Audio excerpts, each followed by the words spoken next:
ఇండియాలో గ్యాస్ కొరత ఏర్పడుతుంది. రేట్లు కూడా పెరుగుతున్నాయి. ఇండస్ట్రీస్ ఇంపాక్ట్ అవుతున్నాయి. మన డైలీ లైఫ్ కూడా ఎఫెక్ట్ అవుతుంది. బట్ ఈ క్రైసిస్ ఎందుకు వచ్చింది? ఫ్యూచర్లో ఇంకేం జరుగుతుంది? ఈ వీడియోలో కంప్లీట్గా సింపుల్గా ఎక్స్ప్లెయిన్ చేస్తాను. గ్యాస్ క్రైసిస్ అంటే మెయిన్లీ న్యాచురల్ గ్యాస్ షార్టేజ్ లేదా హై ప్రైసెస్.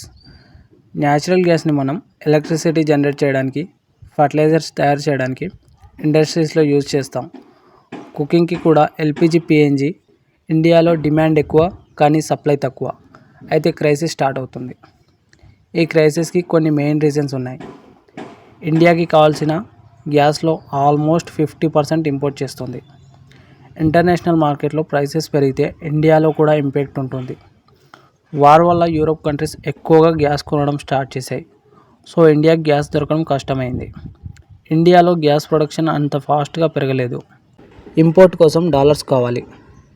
డాలర్ స్ట్రాంగ్ అయితే కాస్ట్ ఇంకా పెరిగిపోతుంది. ఈ గ్యాస్ క్రైసిస్ వల్ల ఇంపాక్ట్ చాలా సివియర్గా ఉంది. గ్యాస్ బేస్డ్ పవర్ ప్లాంట్స్కి ఫ్యూయల్ దొరకడం కష్టం.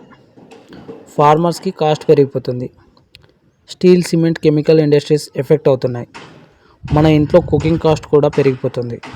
ఆల్మోస్ట్ అన్ని ప్రోడక్ట్స్ రేట్స్ పెరిగిపోతున్నాయి.